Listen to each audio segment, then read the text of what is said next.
Hi guys, welcome to Therapeutic Word Thursday. Today's word is codependency, a continuation from last week. So take 2, part 2, and I'm just going to dive right into it. Okay. Codependency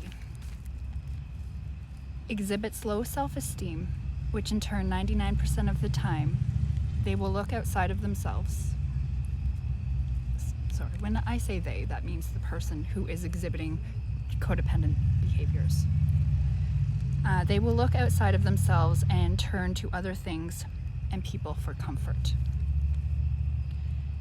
Some overindulgence examples may include, but are not limited to, drugs, nicotine, alcohol, sexual behaviors, gambling, and other compulsive and destructive behaviors.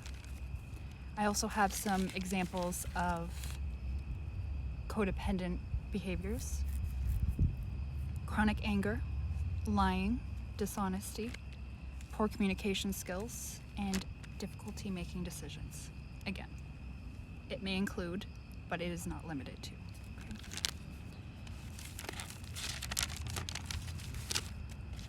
Codependency also is exhibited in people who have good intentions. Now, I did kind of touch on that briefly last week, so I'm just gonna try to round up that thought that I was trying to get out last Thursday. Many of them want to help others who are going through tough times. Some codependents can take on the role of the martyr. Now, a martyr is a person who sacrifices some things of great value, sometimes life itself, for the sake of the principle. But without understanding and/or awareness of these behaviors in oneself and proper guidance and tools, these desires to help can become compulsive and eventually toxic. The proper guidance and tools can be achieved by, number 1, awareness, number 2, acknowledgement. But also, most solutions to these behaviors has to be on an individual basis. In some cases, these traits are generational and learned behaviors, passed down the line. That's why awareness is so important, because not only can changing these behaviors be healthy for you, and it will also stop the cycle from anyone who comes after you. As long as you guide and teach your family/children what you've learned. This does not mean they won't make their own mistakes. It means that perhaps that specific generational program will no longer plague your family name.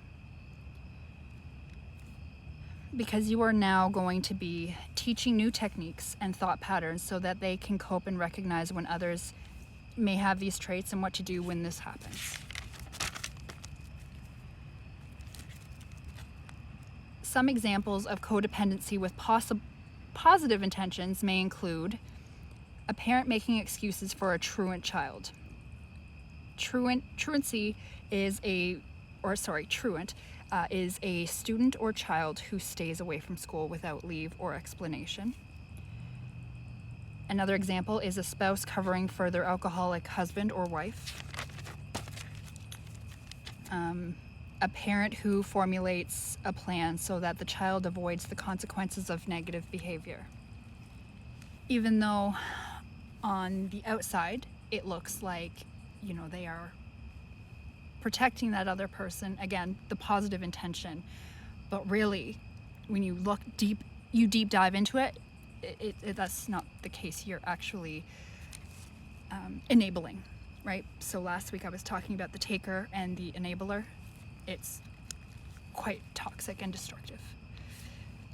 Again, these are all surface level, but just to bring that thought and those ideas to the forefront here and for awareness, okay?